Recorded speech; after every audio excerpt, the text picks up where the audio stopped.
Welcome to the pressure cooker. Tomorrow night, March 7th, the TD Garden transforms into a gladiatorial arena. We aren't just talking about another Saturday night in the association. We're talking about the definitive battle for Eastern Conference supremacy. The Cleveland Cavaliers are rolling into Boston with one mission: to prove the land is the new capital of the East. But the Celtics, they've been gatekeeping the throne all season. This is about seeding, it's about psychological warfare, and it's about sending a message before the playoff brackets are locked in. Buckle up, because the stakes couldn't be higher.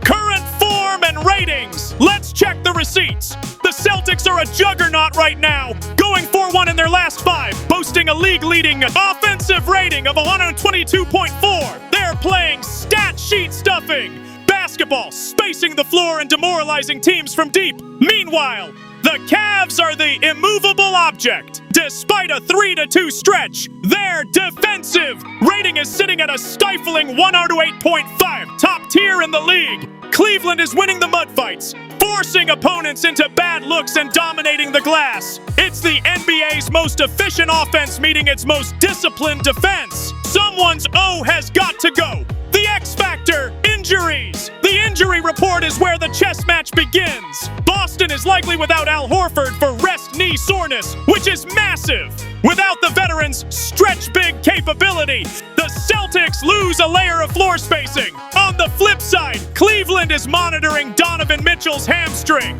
If Spida isn't 100%, the Cavs lose that clutch gene scoring. However, keep your eyes on the bench, with Kristaps Porzingis playing heavy minutes to compensate for Horford. The fatigue factor in the fourth quarter is real. The tactical advantage shifts to Cleveland's Twin Towers. If they can dominate the paint early, star matchup, the duel. This is the main event. Jayson Tatum versus Donovan Mitchell. Tatum is hovering at an elite 61.5% true shooting percentage this season, showing a refined mid-range game that's almost unguardable. But look at Mitchell's PR, a staggering 26.8. He's not just scoring, he's orchestrating. While JT relies on that ISO gravity to create for others, Spida is a downhill threat who lives at the cup. If Tatum can't force Mitchell into contested jumpers, Cleveland stays in the driver's seat. It's a battle of efficiency versus volume. And in a high-stakes March game, efficiency usually wins.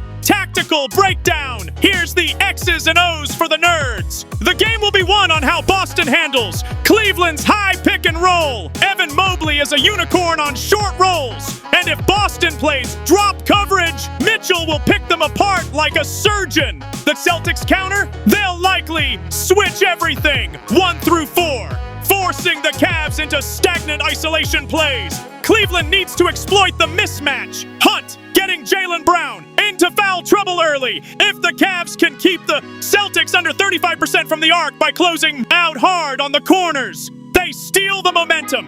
The betting corner for my sharps and degenerate brothers. The spread is currently Celtics 5.5. Why? Home court advantage at the Garden is worth 3 points alone. And Vegas respects Boston's back-to-back resilience. The over-under is set at 226.5. Personally, I'm leaning toward the under. These two teams play playoff intensity basketball. When they see each other, expect a half-court grind down the stretch. If you're looking for a prop, keep an eye on Mobley's rebounds. The line is low, and with Horford out, he's going to feast on the boards. Final prediction, final verdict, it's going to be a classic down-to-the-wire finish. Boston has the depth, but Cleveland has the hunger. I see Jayson Tatum hitting a clutch-time step back to seal it, but the Cavs cover the spread in a dogfight.